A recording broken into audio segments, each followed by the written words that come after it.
이번에는 변수의 활용에 대해서 알아보도록 하겠습니다. 먼저 변수가 무엇인지 살펴보도록 하죠.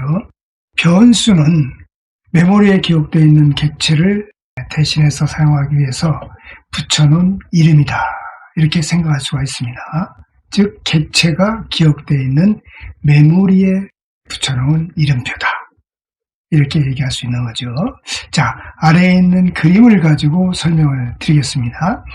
메모리에 2000이 기억되어 있을 때, 2000이 기억되어 있는 곳에 price라는 변수명을 붙이면 2000 대신에 price라는 변수명을 사용할 수 있다 하는 얘기죠. 무슨 얘기냐면 이 직익면체가 메모리의 어느 한 부분이라고 생각하죠.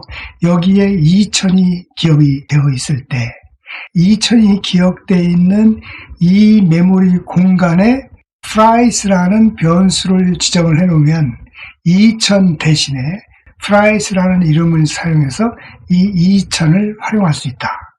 다시 얘기해서 price라는 변수를 사용하면 그것은 바로 2000을 사용하는 것과 같다, 이렇게 생각할 수 있겠습니다. 일상생활에서 변수와 비슷한 개념을 한번 예를 들어보면 서울시 종로구 세검종로 7길 777이라는 주소에 대한중학교가 있다고 하죠. 이 대한중학교의 학생 수가 2000명인 경우를 한번 생각을 해보면 일반적으로 서울시 종로구 세검종로 7길 777이라는 주소에 2000명이 있다, 이렇게 얘기하는 경우는 별로 없죠. 그냥 대한중학교에 2000명이 있다, 이렇게 얘기를 합니다. 이것은 복잡한 주소를 직접 사용하기보다는 학교의 명칭을 사용하는 것이 훨씬 이해하기 쉽기 때문에 세검종로 7길 777이라는 이름 대신에 대한중학교라는 이름을 쓰는 거죠. 따라서 대한중학교의 학생 수를 표현할 때 대한중학교의 학생 수는 2000명이다, 이렇게 사용할 수 있다는 얘기죠. 여기에서 대한중학교는 2000명의 학생들이 들어있는 주소를 대신해서 사용하는 명칭이다 하는 얘기입니다. 따라서 대한중학교의 학생이 몇 명인가를 물으면 2000명이라고 답하면 되겠죠. 변수도 데이터가 저장되어 있는 주소를 대신해서 사용하는 명칭이기 때문에 변수의 데이터를 할당하는 것도 위와 같은 원리로 생각할 수 있다. 즉 price equal 2000이라는 명령문이 실행된 후에 price의 값을 물으면 2000이라고 답하면 됩니다. 자, 이번에는 왜 변수가 필요한지에 대해서 생각해 보도록 하겠습니다. 많은 상품을 판매하는 상점에서 물건의 원가와 구입할 개수를 이용해서 구입 가격을 계산한다고 가정을 해보겠습니다. 자, 물건의 원가와 구입할 개수는 아래와 같습니다.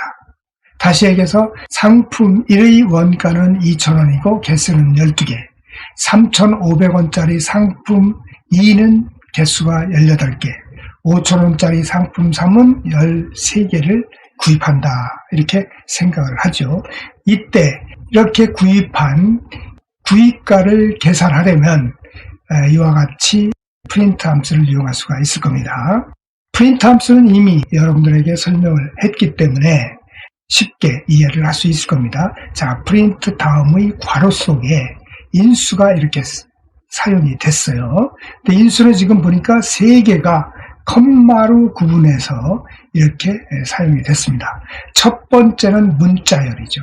그러니까 화면에 구입가 이꼴 2000원 곱하기 12개 이꼴 이렇게 출력을 하고 컴마에 의해서 한 자리를 비운 다음에 2000 곱하기 12, 즉 24000을 출력하고 다시 컴마에 의해서 한 칸을 띄우고 원이라고 이렇게 출력이 될 겁니다.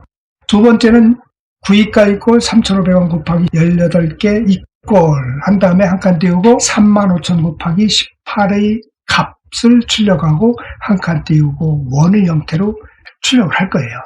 그러니까 지금 현재 3개의 물건을 구입하면 이와 같이 3개의 프린트문으로 구입가를 계산할 수가 있지만 이게 30개, 50개, 100개, 경우에 따라서는 1000개 이렇게 수많은 물건을 구입했을 때는 상당히 어렵겠죠. 100개를 구입했다면 프린트문이 100개가 필요할 것이고 1000개를 구입했다면 프린트문이 1000개가 필요할 겁니다. 그렇게 되면 어떻게 돼요?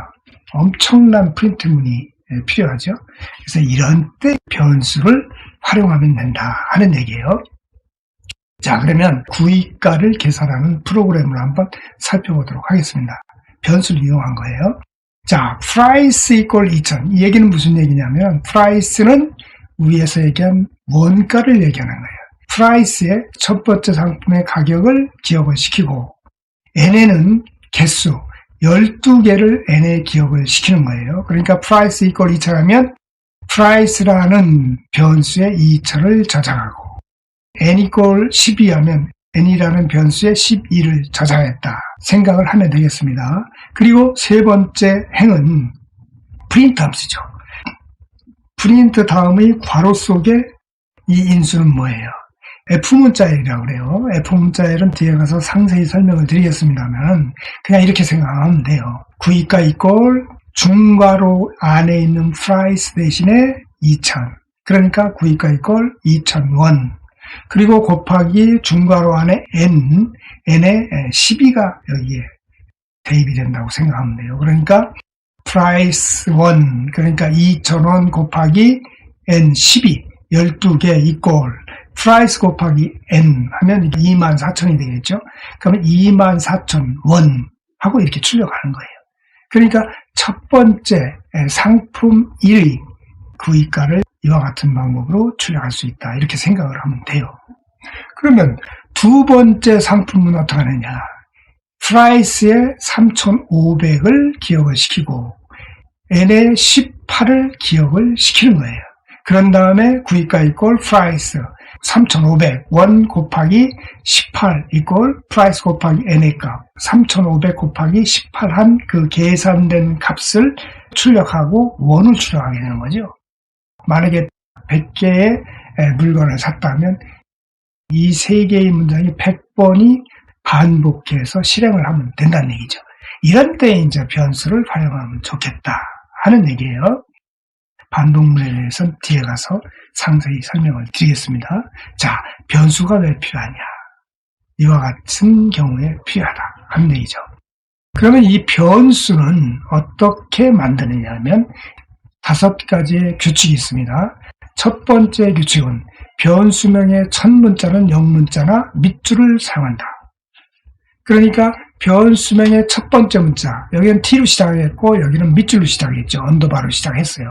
이와 같이 첫 번째 문자는 영문자나 언더바로 시작을 해야 한다 하는 얘기고, 두 번째 규칙은 변수명의 두 번째 문자부터는 영문자나 숫자나 언더바를 사용할 수 있다.